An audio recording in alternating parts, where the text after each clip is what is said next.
You're watching Masters in Trading Live with Jonathan Rose.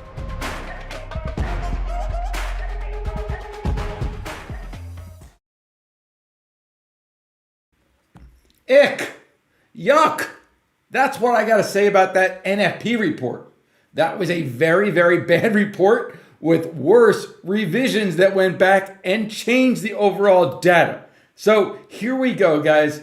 Guys, my name is Jonathan Rose. I get on here live every day. The market's open, 11 a.m. Eastern time to go over the market, share some thoughts. Once in a while, we'll share our trade of the day. Today, we are going to go over the unemployment report that comes out the first Friday of every single month. It's a very volatile day. Whenever the report comes out, the markets like to move. Well, this report came out. Market was a little bit big to start the day, but then it went offered because that report was terrible.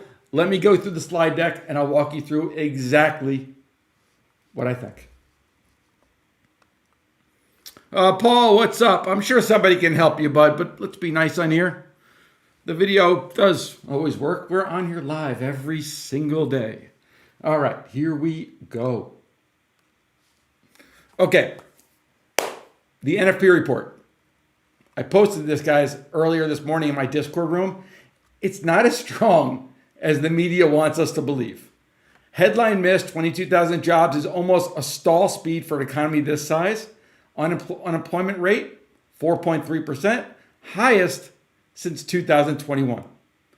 Arguably, the bigger story, and it is the bigger story, is June flipped to a net loss. Prior months got taken out, and this makes the trend lines weaker than the headlines suggest. Weakness isn't isolated. Retail, government, manufacturing, finance. Guys, this is not just one bad print. Folks think, oh, Fed's going to reduce rates. It's bullish. No, be careful. More reasons. Here we go. This morning I put this out that the Qs were just not going to stay up here. Last trade in the QQQ, guys, is down to 572. This market is offered. The weakness in the report. For one, big headline miss, 22,000 jobs. I just went through this slide. Revisions, the bigger story, breadth. I've got 3 more slides to talk about the non-farm report, and then I'm going to go over 2 of our free trades that we shared. One in QXO and one in KRMN. Before I do that, though, I want to share what Brian put in our Discord yesterday. Again, I will share QXO, we'll go over Carmen, but before I do, the way that I trade is very different than many of you have learned. When I first got here, I didn't really know what was going on and required lots of education and waiting. So to make sure I didn't screw up, I opened a paper trading account. In those 2 months of waiting and watching, I learned how the community interacts, and I learned how nurturing JR is for all those that are lacking education. So for all those new members, if you're wondering how this fits into, just wait and learn. Risk nothing until you're absolutely convinced of JR's methods. At this point, I don't think I've ever been frustrated with any trade that I've opened up with JR's recommendations. Again, overall, I trade my account, and by and large, my account goes up. So thank you for sharing, Brian. Now we're going to move on. Oh, cool. Do Flex Machina. Send a note to Chris Water. He can certainly help you. Okay? Front end rates. Here's what I think is going to happen. Front year rate should drop, right? There's going to be a rate cut. It's 100%. The front end is going to trade lower. The first leg, in my opinion, is artificial. Okay? But if earnings revisions start catching down a weaker labor, that support fades. I think the yield curve is going to get very steep. I think front end rates are going to be pushed down by the Fed. In my mind, that's artificial. It feels very, very political. Front end rates are going to be pushed down. At the same time, the free market is going to take those back end rates higher, and it's going to make that yield curve very, very steep. The cost of borrowing will go down in the short term, but long-term borrowing is not going to go down. Big picture risk, my opinion, The Fed is trying to thread a needle. If they cut too little, they risk recession, tightening cycle continues. They cut too much, risk inflation expectations unanchoring. So this is why you're right to be skeptical about multiple cuts. The Fed may front load 1 or 2 cuts. Fred Flintstone, thanks. You screwed the pooch on BMNR. Thanks, Fred. We will lose some trades. I don't know what to tell you there, bro. So my take. Short term, stocks are going to rally when the Fed lowers rates, especially rate-sensitive names. Medium term, if labor keeps deteriorating, the earnings hit will show up, and this artificial lip will run out of gas. September cut, they're going to move. But after that, the bar for further cuts is higher than markets think unless employment keeps climbing past 4.5%. Shall you stay short? Eddie, long-term bonds, yes. Long-term bonds, yes. The Fed doesn't like the flip-flop. It damages their credibility. So Powell is unlikely to pre-commit to a deep easing cycle.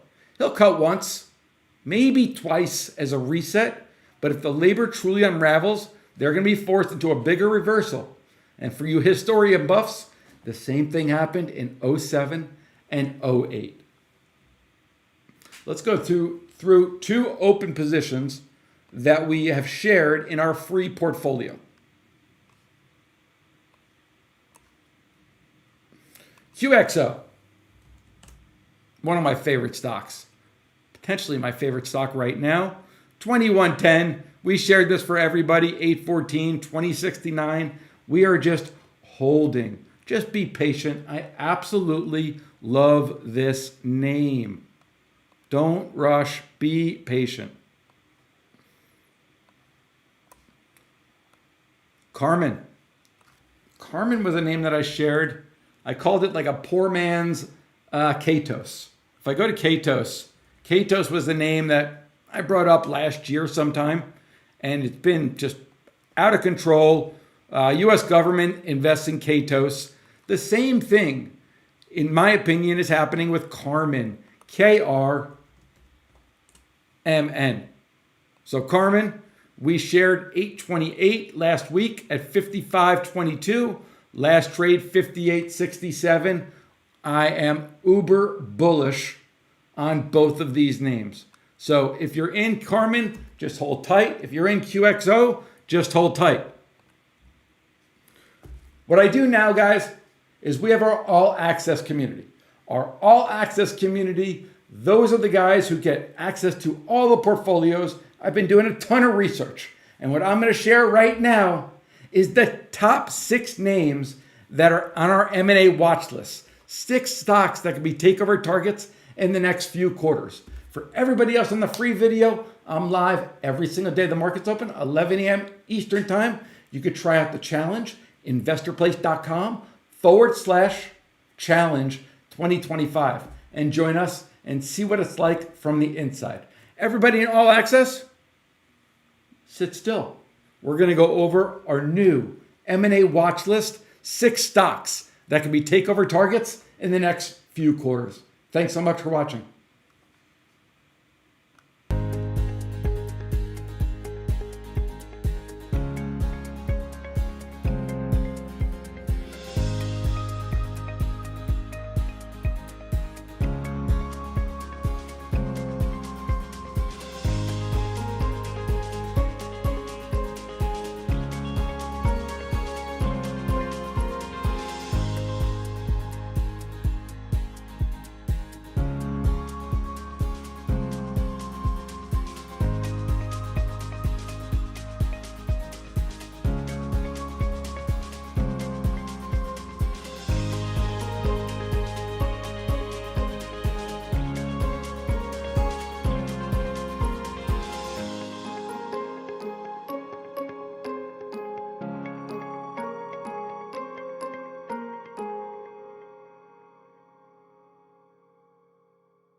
Hey guys, what's up?